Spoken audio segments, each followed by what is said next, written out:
Bien, buenos días a todos. Estamos muy contentos con la presencia de cada uno de ustedes en este tiempo de la Escuela Dominical de la Iglesia Hispana de Coral Reef Baptist Church. Bueno, vamos a continuar con el Evangelio de Juan. Esta es la parte número 9 y vamos a orar, ¿ok? Señor y amante Padre, te damos gracias por tu amor, por tu misericordia, por lo bueno que tú eres. Te pedimos ahora que nos prepares de mente y corazón para recibir la enseñanza de tu palabra.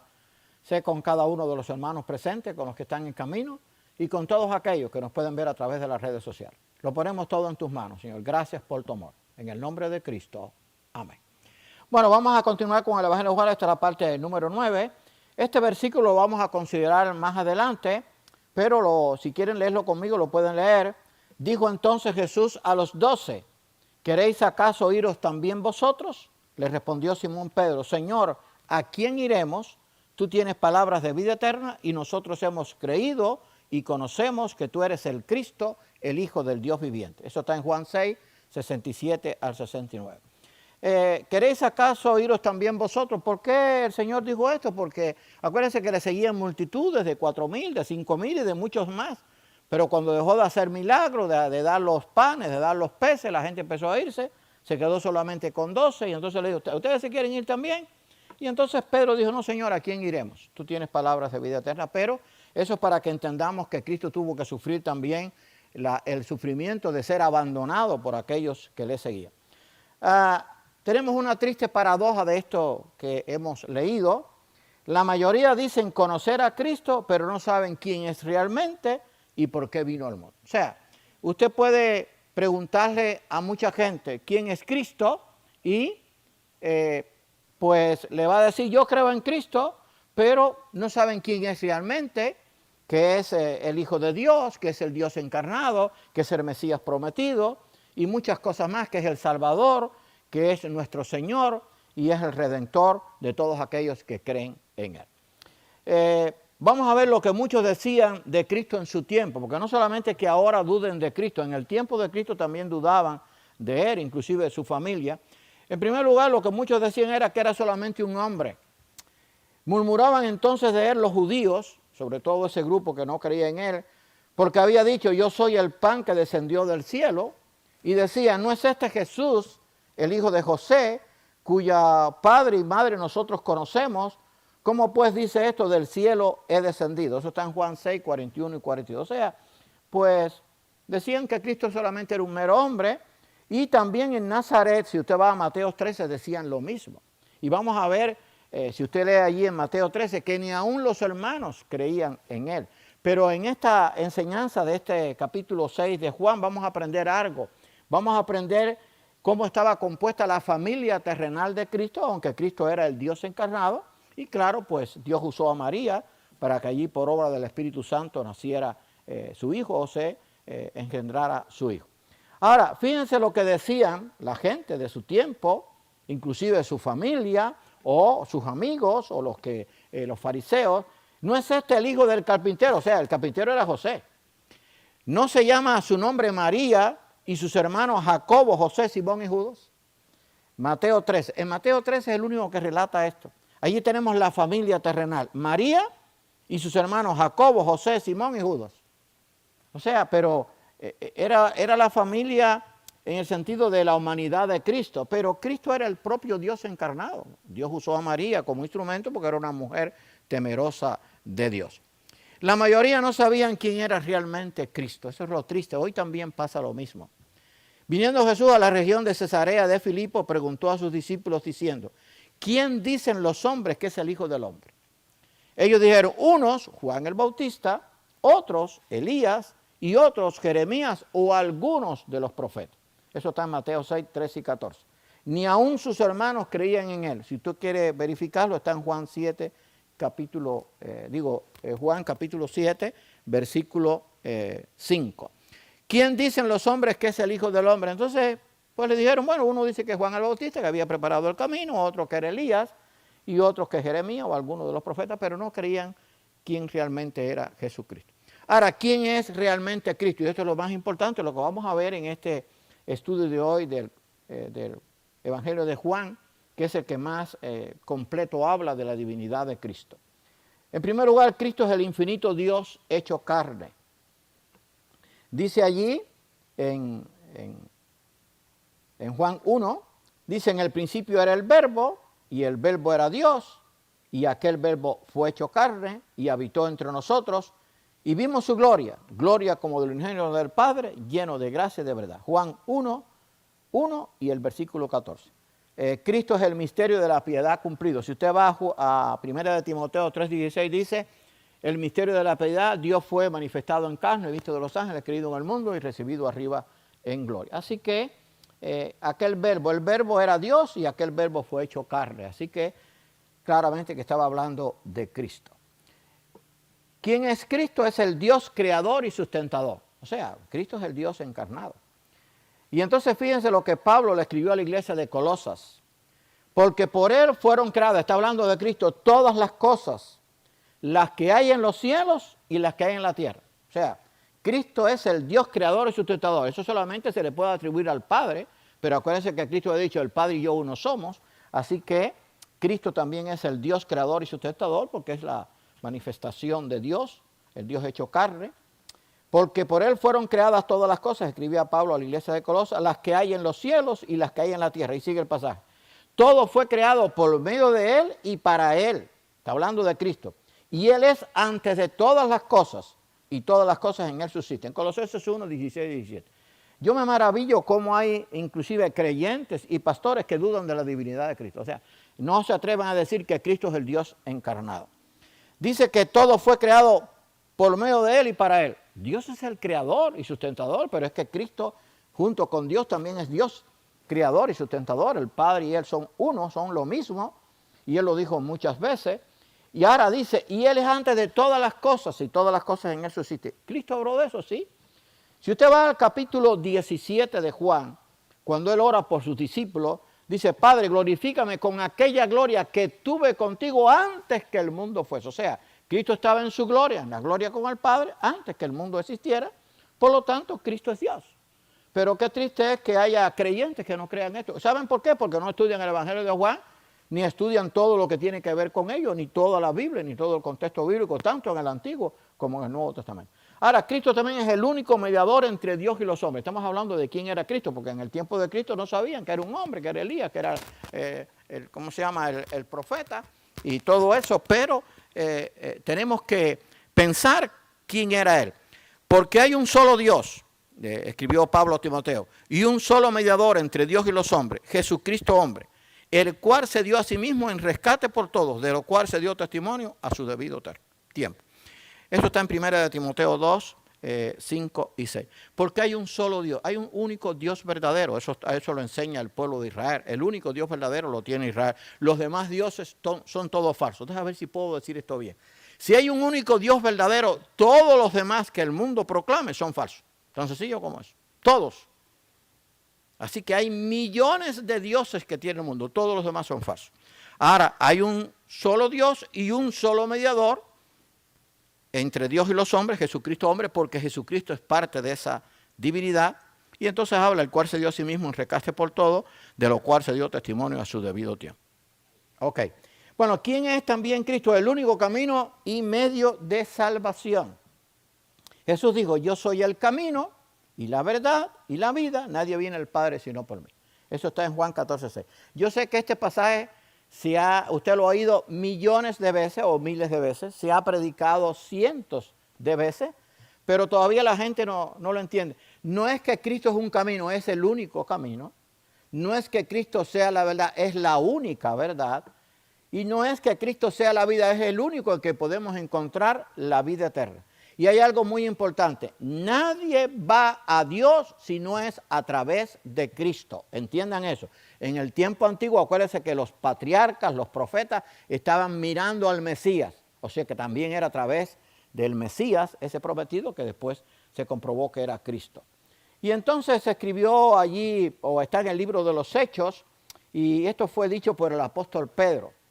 Este Jesús, decía Pedro, en la iglesia primitiva, es la piedra reprobada, la que habían rechazado los judíos y los fariseos, los escribas, la cual ha venido a ser la cabeza del ángulo, o sea, el principal sostén de la fe. Y en ningún otro, escuche bien, hay salvación, porque no hay otro nombre bajo el cielo dado a los hombres en que podamos ser salvos. Hechos 4, 11 y 12. O sea, en ningún otro hay salvación. Voy a decir esto que algunos no se atrevan a decirlo. No se puede obtener la vida eterna ni a través de Buda, ni a través de los dioses hinduistas, ni a través de Mahoma o de otros dioses o de todos los millones de dioses que hay en el mundo. No hay otro nombre, el único nombre bajo el cielo en que podamos ser salvos, obtener la vida eterna, se llama Jesucristo, que es el Dios encarnado. Pésele a quien le pese. Y vuelvo a repetir esto porque muchos nos están viendo en las redes sociales. Hay un único Dios verdadero. Eso quiere decir que todos los demás son falsos. Si la gente se ofende, tienen un problema, no conmigo, con Dios, porque eso es palabra de Dios. Así que eso tenemos que anunciarlo. Saben que ya no muchos se atreven a decir esto porque tienen temor. O sea, los musulmanes no tienen al Dios verdadero, aunque dicen tenerlo. Porque si tuvieran al Dios verdadero, no estuvieran contra el Dios que cuida a Israel como la niña de su ojo. Y de donde desciende el Mesías, de Abraham, de Isaac y de Jacob, ahí vino el nombre de Israel y de ahí vino el Mesías. Entonces no, quizás tienen una confusión, pero la confusión les va a costar bien caro. ¿Por qué? Porque hay un único Dios verdadero y un único mediador. Eso lo dice la Biblia, no podemos cambiarlo, no podemos modificarlo. Yo lo siento por aquellos que quizás tienen confusión. Ahora, que Dios los ama y que Dios quiere que se arrepientan, ok. Pero hay un único Dios verdadero y es el Dios de Israel. El Dios de Abraham, de Isaac y de Jacob. Ahora, ¿quién es Cristo? Es el juez, abogado e intercesor. Y todo esto son atributos que solamente los puede tener Dios. Fíjense, porque el Padre a nadie juzga. ¿Quién es el Padre? El único Dios verdadero. Sino que todo el juicio dio al Hijo. Está en Juan 5:22. Yo sé que he hablado otras veces, pero eso tiene una gran importancia. Porque el único que puede juzgar es el único Dios verdadero. Pero dice aquí que al Padre, el único Dios verdadero, no va a juzgar a nadie, sino que todo el juicio dejó al Hijo. Eso quiere decir que el Hijo es igual al Padre. Cristo lo dijo muchas veces, pero todavía hay cristianos que no entienden eso. Qué triste. Yo a veces, hermano, yo no sé si quizás ustedes no me comprendan. Yo a veces estoy en mi casa, veo decir un disparate de eso y me incomodo a tal grado que usted no se lo imagina. ¿Por qué? Porque están diciendo falsedades, ¿verdad? Así que todo el juicio dio al Hijo. ¿Quién es el que condenará? Escribió Pablo a los romanos, Cristo es el que murió, más aún el que también resucitó, el que además está a la diestra de Dios, el que también intercede por nosotros, Romanos 8:34. Ahora bien, dice que ¿quién es el que condenará? Cristo es el que murió, más aún el que también resucitó, el que está a la diestra de Dios. La diestra de Dios es el poder de Dios, es la magnificencia de Dios, es la esencia de Dios. Cristo no está a la izquierda, está a la derecha, a la diestra del Padre. Y solamente Él es el que está intercediendo por nosotros. Algunos dirán, no, pastor, Dios también intercede por nosotros. Sí, pero es que esa intercesión se la concedió al Hijo. Igual que el Espíritu Santo es el que está en el creyente. Voy a ver si digo esto bien para que la gente pueda entender. El Padre está sentado en su trono. El Hijo está sentado a su diestra. Y el Espíritu Santo está con nosotros. Ahora, es que el Espíritu Santo, el Padre y el Hijo son iguales. Es la divinidad, es Dios en tres personas. Cuando yo digo Dios está conmigo, lo he dicho muchas veces, está bien dicho, pero el que está conmigo y contigo, si hemos creído, es el Espíritu Santo. Porque Dios está sentado en su trono, y eso lo revela bien la Biblia, y el Cristo está sentado a su diestra. Así que el que está con nosotros es el Espíritu Santo. Ojalá que muchos puedan entender esto. Y dice que ese Cristo está intercediendo por nosotros. Ahora, ¿quién es Cristo? Porque en el tiempo antiguo y ahora se creen que Cristo era un mero hombre, un profeta, un líder. Es el Rey de Reyes y Señor de Señores. Ahora, ¿quién es el único que puede ser el Rey de Reyes y Señor de Señores? Dios. Estoy tratando de repetir esto para que se nos quede en la mente. Si hablo de Cristo, estoy hablando de Dios. Si hablo del Padre, hablo de Cristo. Y si hablo de Cristo, hablo del Padre. Y Juan enseña que si no honro al Hijo, no honro al Padre. Y si honro al Padre, tengo que honrar al Hijo. O sea, los dos están al mismo nivel. Entonces, el Rey de Reyes y Señor de Señores. Entonces vi el cielo abierto, se le fue mostrado a Juan en la isla de Patmos. Y aquí un caballo blanco, y el que lo montaba se llama Fiel y Verdadero. Ahora, ¿quién es el único fiel y verdadero? Porque es que a veces leemos la pasaje y no lo tenemos. ¿Quién es el único que es fiel y verdadero? Dios. Dios es fiel y nunca va a ser infiel. Dios es verdad y nunca va a decir mentira, porque Dios no cambia. Ahora, está llamando que el que lo montaba es fiel y verdadero, pero está hablando de Cristo. Y en su vestidura y en su muslo tiene escrito este nombre, Rey de Reyes y Señor de Señores. Apocalipsis 19, 11, 16. Ahora, ¿quién es el Rey de Reyes y Señor de Señores? No es Dios, pero está hablando de Cristo. Es que Cristo y Dios son lo mismo. Y hermanos, perdonen que lo repita tanto, pero hay mucha gente, incluyendo cristianos, que todavía dudan de la divinidad de Cristo. ¿Saben qué? No se han estudiado el Evangelio de Juan. No han leído las epístolas de Pablo, ni han estudiado los profetas. Porque está bien claro. El profeta Daniel vio al Hijo de Dios como el Dios. La doctrina bíblica, la enseñanza bíblica, solo la pueden entender los que han creído verdaderamente y llegan a ser hijos de Dios. Otros no lo van a entender. Usted le puede explicar esto de 1000 formas a la gente del mundo y no la va a entender o no la quiere entender. ¿Por qué? Porque no han creído, no se han arrepentido. Solamente los que llegan a ser hijos de Dios pueden creer la enseñanza, la doctrina bíblica. Dice allí este pasaje, que yo sé que ustedes conocen, Juan 1, 11 y 12. A los suyos vino y los suyos no les recibieron. ¿Quiénes eran los suyos? Su pueblo, Israel. Vino primero a ellos. No les recibieron, les rechazaron, la mayoría. Mas a todos los que le recibieron, o sea, que eran en ese caso los gentiles, aunque había algunos judíos también, pero los menos. A los que creen en su nombre, les dio la potestad de ser hechos hijos de Dios. Juan 1, 11 y 12.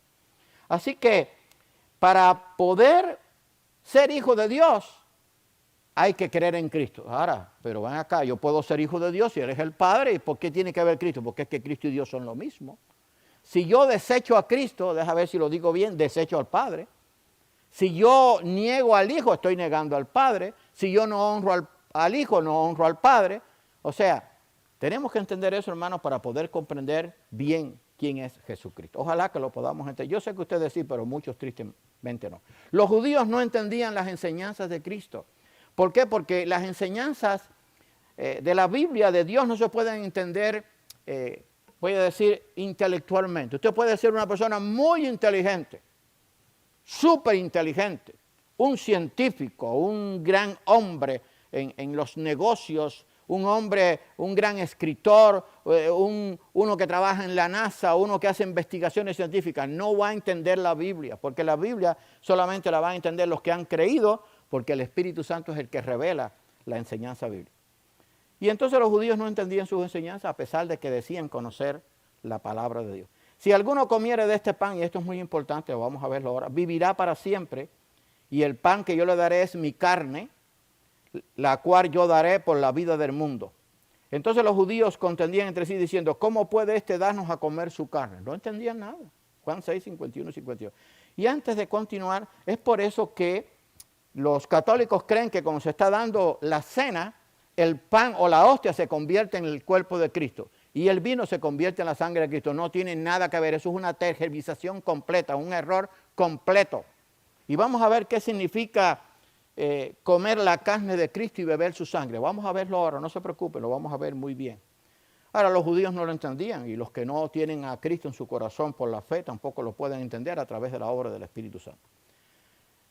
Entonces Pablo le escribía a los corintios, que ya estudiamos la primera de los corintios, y nosotros no hemos recibido el espíritu del mundo, o sea, ese espíritu de confusión sin Dios, sino el espíritu que proviene de Dios, para que sepamos lo que Dios nos ha concedido. Solamente podemos saber lo que Dios nos ha concedido a través de la obra del Espíritu Santo para aquellos que han creído.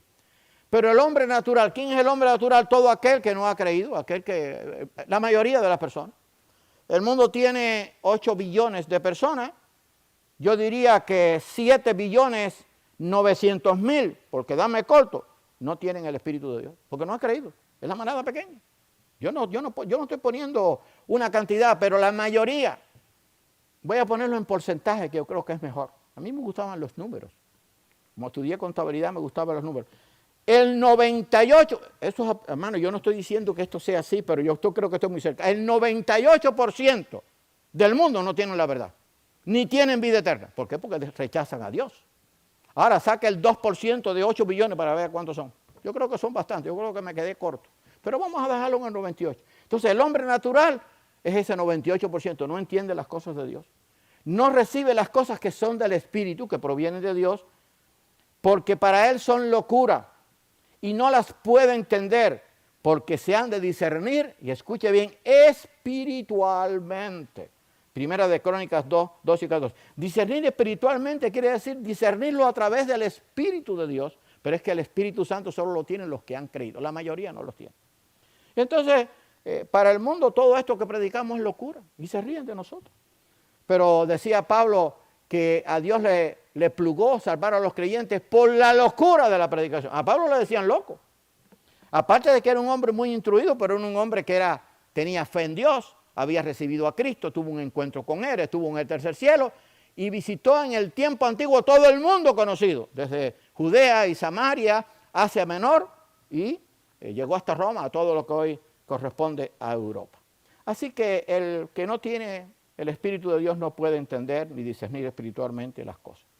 Ahora, ¿qué significa? Y esto es lo que con esto vamos a ir terminando. ¿Qué significa comer la carne y beber la sangre del hombre, de Cristo? Porque, hermano, esto hay que conocerlo, porque si no cometemos un error. Yo no sé si usted recuerda, yo antes de conocer a Cristo, y yo no tengo nada en contra de los católicos para que lo entiendan, los amo y deseo que ellos conozcan la verdad, pero yo me recuerdo que yo cuando tenía unos 15 años, o 14 años, 15 años, yo iba de vez en cuando a la iglesia católica, no mucho, pero yo iba. Y me acuerdo que cuando se daba la hostia había que tener mucho cuidado, tenía que diluirse en la lengua, porque usted no podía morder el cuerpo de Cristo. Eso es mentira. Y el vino, que no se lo daban a uno, más que la hostia, el vino solamente lo tomaba el sacerdote, porque supuestamente era el único digno de tomarlo, que era la sangre. Todo eso es mentira. Sabemos que todo eso es simbólico. Ahora, ¿qué significa comer la sangre y beber la sangre de Cristo, del Hijo del Hombre? Jesús le dijo, de cierto os digo, si no coméis la carne del Hijo del Hombre y bebéis su sangre, no tenéis vida en vosotros. El que come mi carne y bebe mi sangre tiene vida eterna. Juan 6, 53 y 54. Entonces, algunos han tomado esto tristemente y lo han convertido en realidad, pero eso no es lo que significa. Ahora, ¿qué significa eso de comer la carne y beber la sangre? Significa reconocer el sacrificio expiatorio de Cristo. Ahora, todo esto que yo lo estoy diciendo, hermano, no cree que eso sale. Eso hay que investigar, hay que profundizar, hay que escudriñar, hay que buscar en la Biblia. Por eso no lo hace la gente. Estoy hablando en sentido general y tristemente muchos cristianos. Entonces, ¿qué significa comer el pan o la carne y la sangre de Cristo? En primer lugar, reconocer su sacrificio expiatorio. Porque si la sangre de los toros y de los machos cabríos y las cenizas de las becerras rociadas a los inmundos santifican para la purificación de la carne, cuánto más la sangre de Cristo, el cual mediante el Espíritu Eterno se ofreció a sí mismo sin mancha a Dios, limpiará vuestras conciencias de obras muertas para que sirváis al Dios vivo. Eso está en Hebreos 9, 13 y 14. No podemos profundizar, pero allí tiene el pasaje. O sea, ¿qué significa comer la sangre, beber la sangre y comer el cuerpo? Reconocer el sacrificio expiatorio de Cristo. Reconocer que el sacrificio de Cristo hecho una sola vez es suficiente para siempre, porque en el tiempo antiguo todos los días se hacían sacrificios, pero había que volverlos a repetir para que pudieran seguir siendo perdonados los pecados. Y entonces el autor del Hebreos escribió, o el autor a la epístola a los Hebreos, porque no entró Cristo en el santuario hecho de mano, ahí sigue el pasaje, sino en el cielo mismo, no en el tabernáculo ni en el templo, en el cielo mismo. Y no para ofrecerse muchas veces como hacían los sacerdotes. Se presentó una vez para siempre por el sacrificio de sí mismo para quitar de en medio el pecado. Hebreos 9, 24 y 26, al 26. O sea, Cristo se ofreció una sola vez, es suficiente. Y con eso pagó nuestra deuda. Cuando Él dijo allí, tetelestai, consumado es, dijo, la deuda está pagada. Y ya por la fe en Él, esa deuda pagada la pasamos a favor nuestro y por eso tenemos derecho a la vida. Así significa que el sacrificio de Cristo hecho una sola vez es suficiente para siempre. Significa entender que su sacrificio nos libra de la condenación. Todo eso significa comer el cuerpo y comer y tomar la sangre en sentido del pan y el vino. Sabiendo que fuisteis rescatados de vuestra vana manera de vivir, escribía el apóstol Pedro, la cual recibisteis de vuestros padres, no con cosas corruptibles como oro o plata, sino con la sangre preciosa de Cristo, como de un cordero sin mancha y sin contaminación. Primera de Pedro 1, 18, 19. Sin el derramamiento de sangre, decía la Escritura, no hay remisión de pecado. Sin el derramamiento de la sangre de Cristo en la cruz, nosotros no hubiéramos podido obtener el perdón de nuestros pecados. Hacía falta un sacrificio. Los sacrificios antiguos, el cordero moría y la sangre se derramaba. Cristo tuvo que derramar su sangre en la cruz del Calvario. Eso es lo que significa comer su cuerpo y beber su sangre, en el sentido que se enseñaba en la Escritura y que muchos lo tergiversan. Así que tenemos que entender que eso significa que su sacrificio nos libra de la condenación. Comprender el significado de la cena, que la hacemos todos los meses. Tomad, comed, este es mi cuerpo que por vosotros es partido. Haced esto en memoria de mí. Eso está en 1 Corintios 11. Asimismo tomó también la copa después de haber cenado diciendo, esta copa es el nuevo pacto en mi sangre. Haced esto todas las veces que la bebieres en memoria de mí. 1 Corintios 11, 24 y 20. O sea, cuando celebramos la cena estamos recordando la muerte de Cristo, anunciando su segunda venida y sabiendo que Cristo pagó el precio por nuestro pecado. Ese es el significado de la cena. Ahora, poder de Cristo para dar vida eterna y su conocimiento eterno como Dios que es. Poder de Cristo para dar vida eterna. El único que puede dar vida eterna es Dios, pero Cristo la puede dar. Dijo entonces Jesús a los 12, ¿queréis acaso iros también vosotros? Esto fue lo que dijimos al principio, el texto. Le respondió Simón Pedro. Simón Pedro era impulsivo, pero tuvo revelaciones que no las tuvo otro. Estuvo en la transfiguración con Jacobo y Juan. Pedro, Jacobo y Juan, búsquelo. Y los que estaban más cerca de Cristo eran Pedro, Jacobo y Juan. Pedro lo negó, pero Pedro tenía un corazón tremendo. Acuérdense cuando él estuvo allí al final en su ministerio, Simón, hijo de Jonás, me ama, y Cristo se lo preguntó 3 veces y al final Pedro le dijo, Señor, tú sabes que te amo. En verdad Pedro amaba a Dios y eso lo demostró con su arrepentimiento y después siendo un líder en la iglesia primitiva. Y entonces le respondió Simón Pedro, Señor, ¿a quién iremos? Tú tienes palabras de vida eterna. Eso está en Juan 6, 67. O sea, Pedro habló en nombre de los 12. ¿A quién vamos a ir, Señor? Además que se había quedado con 12. Imagínense una congregación de 6,000, 7,000, 8,000 o más y de pronto se queda con 12. Oye, estaba triste. Y entonces Cristo le dijo, ¿quieren irse también? Váyanse. No, después le dijo, no, Señor, nosotros no nos vamos a ir. Y ahora dice Juan 6, 47, ese texto yo lo he recibido muchas veces. Cristo dijo, el que cree en mí, no está hablando del que cree en el Padre. Ahora, el que cree en mí, el que cree en Cristo, cree en el Padre y en la obra del Espíritu Santo. El que cree en mí tiene vida eterna. Juan 6, 46. Ese es uno de los textos más cortos y más que evidencia de que Cristo es Dios. Porque solamente Dios puede dar vida eterna. Porque Cristo, el que cree en mí, claro, creer en Cristo es creer en el Padre. Por su conocimiento infinito, Dios sabe los que han de creer verdaderamente. Eso está escrito en la Biblia, no lo puedo quitar. Pero hay algunos de vosotros que no creen, Cristo lo sabía. Porque Jesús sabía desde el principio quiénes eran los que no creían y quién le había de entregar. Juan 6, 64. Pueden leer Apocalipsis 6, 11 que también lo dice. Así que por su conocimiento infinito Dios sabe los que van a creer. Ahora hay una verdad bíblica innegable y eso usted lo puede comprobar a través de toda la Biblia. Dios por su conocimiento infinito sabe quiénes han de creer y quiénes no. Pero por su soberanía y amor perfecto concedió a cada uno la decisión de obedecer a Él o no. Y esto es para todos, porque Dios no hace excepción de personas. ¿Lo duda? Bueno, ahí tiene varios textos. Hechos capítulo 10, capítulo 17, Romanos 2, todo el Nuevo Testamento y todo lo que enseñó Cristo. Y como conclusión, el que cree en el Hijo, escuche bien, tiene vida eterna. El que no está hablando del que cree en Dios. Ahora, creer en el Hijo es creer en Dios, en toda su divinidad. Eso es lo que muchos no entienden. El que cree en el Hijo tiene vida eterna. Pero el que rehúsa, el que rechaza creer en el Hijo, no verá la vida, sino que la ira de Dios está sobre él. Juan 3:36. Hermano, ese texto es más claro que el agua. Yo no lo puedo cambiar, no lo puedo modificar, no lo puedo variar. Hermano, que ojalá que nosotros pues prediquemos a Cristo como el Dios encarnado, como el Salvador, como el Redentor, como el que está sentado a la diestra de Dios, como el que va a ser juez y abogado defensor, como el que nos da vida eterna, como al que debemos adorar, igual que debemos adorar al Padre, porque es el Dios encarnado. Y que el mundo pueda conocer que hay un único Dios verdadero. Y voy a terminar con este pasaje que yo lo he dicho muchas veces. Está en Juan 17, capítulo 3, dicho por Jesucristo. Cristo dijo, y esta es la vida eterna, escuche bien, que te conozcan a ti, el único Dios verdadero, el Dios de Israel y el Dios de la iglesia, y a Jesucristo a quien has enviado. Pero hoy la gente quiere buscar la vida eterna en otras religiones y en otros dioses. Que Dios nos bendiga y que ojalá que este estudio de Juan sea de bendición para nosotros. Vamos a orar. Señor y amante Padre, te damos gracias por tu amor y gracias por estas enseñanzas maravillosas y esta revelación dada al apóstol Juan y también que revela la divinidad de Cristo y revela las palabras que Cristo dijo. Ayúdanos a a estar firmes en la fe y a estimularnos al amor y a las buenas obras. Sé con cada uno de los aquí presentes, sé con el servicio de oración más adelante y sé con todos aquellos que nos pueden ver a través de las redes sociales. Gracias por tu amor.